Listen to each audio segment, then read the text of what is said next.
Hello, it's Ryan here from My Magic Meeting. Today I'm going to show you how to join a meeting. Eventually you're going to find yourself to a page like this with details of the meeting you're trying to join. This one's pretty blank, it's just an example. But the important thing is it tells you when the meeting is going to start with a countdown timer and the time and date listed here. It shows you how long the meeting is expected to run. That's not a strict number, it's just an approximation of how long the plan is. And most importantly, it has these buttons to join the meeting. There's two buttons because there's two ways to join. Option 1 is to join a meeting via the Zoom app, and that's definitely what I recommend. It's going to allow you to participate in the meeting with all the features that we have at our disposal. Option 2 is to join via a web browser. It's still going to join in with the Zoom meeting, but just because of the nature of the technology, it's not as full-featured, and there may be some limitations to how you can get involved. So, if at all possible, I recommend using the Zoom app either on your computer or on your phone to get that full meeting experience. The web browser, think of it like a plan B. If something isn't working, try that out. So for this example, I'm going to join via the Zoom app. When I click on that link, it brings me to a Zoom page. And it gives me a chance, if I don't already have it, to download and install the Zoom application with this link here. I already have it installed, so it pops up with a little warning that says it's trying to open another application. It's trying to open Zoom, and I need to allow it to do that. When I hit open, it's going to pop over to Zoom itself, and the meeting comes up. I'm in the meeting. Just so happens it's only me. The League of Magical Ryans is It's a small organization, yet mighty. The important thing to know is when you enter a meeting, you will be muted and you will be hidden. Your camera won't be on.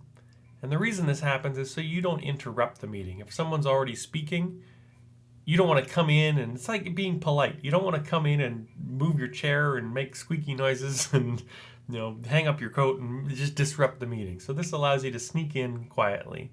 However, before you interact, before you join the meeting, you will have to unmute yourself and turn on your camera. That's totally in your control. In Zoom, down at the bottom, you have these meeting controls. You can unmute yourself. I'm now speaking. I'm able to be heard. You can see the little green moving on the microphone. That shows that my microphone is picking up my voice. And the second thing I can do is start my video. And hello! I'm now in the meeting participating. People in the meeting can see me, people in the meeting can hear me. If I don't press those buttons, I can't do either. One common thing that happens is people will start speaking, but they will have their mute on, so people can't hear you. Zoom is sometimes smart and able to pick up on that and warn you. So make sure you unmute yourself before you start speaking. That's basically it. That's the important things you need to know. The host may choose to mute or unmute participants if there's noise in the background when someone else is speaking. So sometimes you might get muted outside of your control, but in most cases you have the option when you're ready to speak to mute. I'm going to talk more about how to participate in a meeting in a moment, but there's one other thing I wanted to talk about on the technical side, and that is the chat of a meeting. So Zoom has a side screen that you can open up that has the chat. And you can see here, this is the group chat. So I can type into the chat and it shows up. And this allows people to make quick comments, or it's kind of like a bit of a side discussion on the main meeting. And everyone can read those comments, and it might be a way to interject or ask quick questions that doesn't interrupt the speaker as much. So the chat is really quite useful for a meeting, especially with a larger group. The other thing you can open up on the side is the participants panel there. So that would have a list of participants, which is just me for the time being. As I said, we're still waiting on a few more Ryans to join in. But as the participant, there's a couple things that I would encourage Magic Meetings to make use of. And particularly that is the raise the hand motion. In smaller groups or smaller clubs, this isn't as important, but if you have a big group like we had on our first meeting, which was awesome, we had 80 people, having the ability to raise your hand when you were ready to speak was really important. So there's a button here that says raise hand. That's it. It doesn't do anything, really. All it does, and it's just tiny, tiny, tiny, over here it puts a little blue hand beside your name. That's all it does.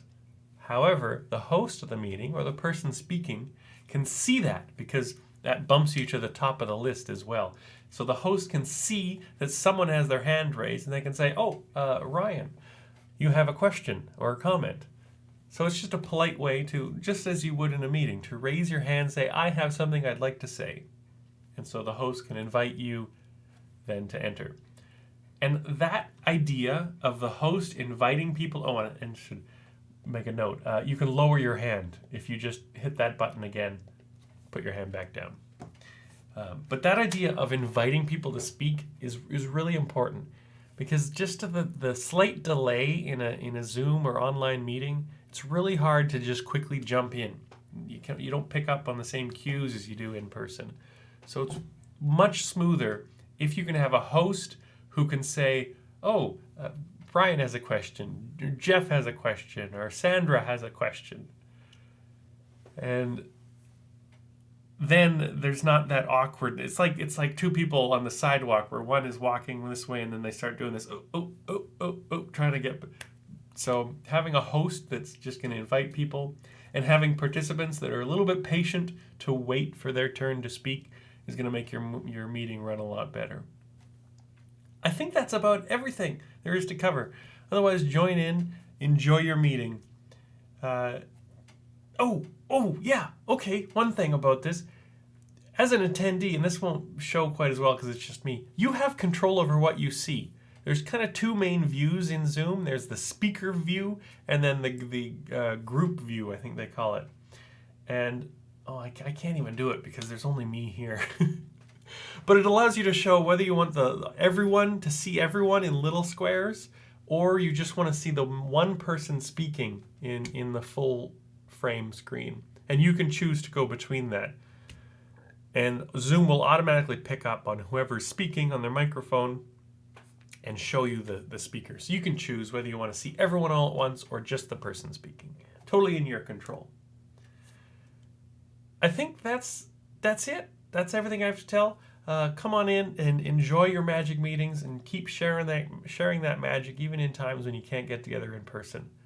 Thanks so much, and hopefully I'll see you in a meeting soon.